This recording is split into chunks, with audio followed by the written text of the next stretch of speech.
జై శ్రీరామ్. ఆ ధైర్యవంతుడు హనుమంతుడు రాత్రి లంకాపట్టణ వీధుల గుండా నడిచినాడు. రమణీయమైన ఆ పట్టణమంతా చూచినాడు. ఎటు చూచినా ఎటుపోయినా నృత్య గీత ధ్వనులు మారుమ్రోగుతున్నాయి. స్త్రీ పురుషులు సంతోషాతిశయంతో పెద్ద పెట్టున నవ్వుతున్నారు. వజ్ర ఖచ్చితమైన గృహాలు దేవేంద్రుని ఏనుగుల వలె తెల్లటి కాంతులతో తేజరిల్లుతున్నాయి. నాలుగు మూలల 4 గదులతో, 4 వైపులా 4 ద్వారాలతో ఉన్న పద్మ అనే గృహాలను, నడుమ బయలు నుండి దక్షిణ ద్వారం లేని వర్ధమానం అనే గృహాలను, అలాగే తూర్పు వాకిల్ లేని స్వస్తికం అనే గృహాలను చూచినాడు. ఆ గృహాలన్నీ పూలతో అలంకరించి ఉన్నాయి. ఆ హనుమంతుడు చిత్ర విచిత్రమైన రంగురంగుల పూలదండలతో అలంకరించి ఉన్న ఆ భవనాలన్నింటినీ చూచి ఆ పట్టణమంతా తిరుగుతూ సీతాదేవిని తాను చూడగలననుకుని సంతోషపడ్డాడు. వివిధ ఆకారాలతో, వివిధ వర్ణములతో ఉన్న ఇంటింటికి పోయి చూచినాడు. ఆ భవనాల్లో స్త్రీలు మద్యపానం చేసి దేవలోకంలోని అప్సరాంగనల వలె మంద్ర మధ్యమ తారాస్థాయిల్లో ఆలపిస్తున్న మధురగానం విన్నాడు.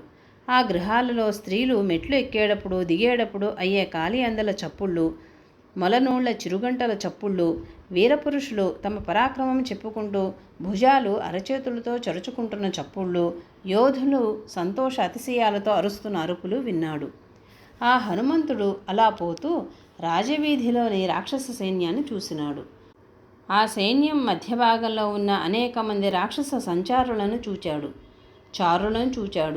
కూట, ముద్గర, ముసల ఆయుధధారులను, శతఘ్నులను ప్రయోగించే వాళ్లను, చిల్లకోలలో చెట్లను ఆయుధాలుగా వాడేవాళ్లను, పట్టిసాలతో పోరాటే వాళ్లను, క్షిపణి, పాశము, వజ్రము మొదలగు ఆయుధాలతో ఉన్న యోధులను, రాజచిహ్నాలు చెక్కిన రాజజెండాలను పట్టుకుని ఉన్నవాళ్లను, పొట్టి జెండాలను పట్టుకుని ఉన్నవాళ్లను చూచాడు.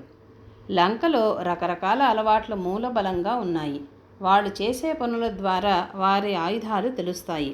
కొంతమంది బాంబులు కురిపించేలా మాట్లాడితే మరికొందరు తలమోదేలా మాట్లాడుతారు. కొంతమంది గుచ్చేలా మాట్లాడతారు. వారి ఆలోచన, మాట అలాగే ఉంటాయి. అవేవి దివ్యాస్త్రాలు కావు. సద్గురువు వారందరినీ అణిచెయ్యాలి. మరి ఆయా గృహాలలో యజ్ఞదీక్షలో ఉన్నవారిని, దీక్ష అయిపోయిన ముండిత శిరస్కులను, జడలతో జపం చేస్తున్న వారిని, ఎద్దుతోలు కట్టుకున్న వారిని, అరిష్టాలు పోవడానికి పిడికిట్లో దర్భలను మంత్రించి ఇచ్చేవారిని చూచాడు. జై శ్రీరామ్.